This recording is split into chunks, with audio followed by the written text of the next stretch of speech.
Boss! Tandaan mo to! Ang unang partner mo sa negosyo mo, hindi yung investor mo, hindi yung supplier mo, hindi yung customer mo, kundi yung empleyado mo. Sila ang frontliner ng negosyo mo. Sila ang unang nakikita ng kliyente. Sila ang nagdadala ng pangalan mo araw-araw. Kaya kung bulok ang trato mo sa kanila, huwag kang magtaka kung bulok din ang trato ng customer mo sa negosyo mo. Hindi ka lalaki kung wala kang katuwang. Kahit gaano ka katalino, kahit gaano ka kayaman. Kung wala kang tao na handang sumuporta sa'yo, di wala rin.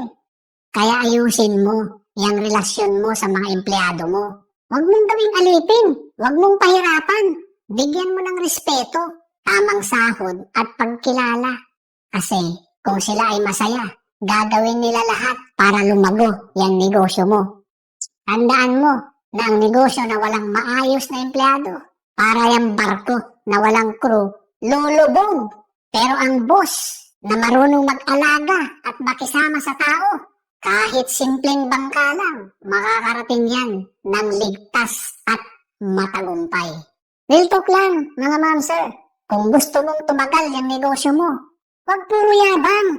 Alagaan mo yung mga empleyado mo dahil sila ang tunay na lakas ng kumpanya mo.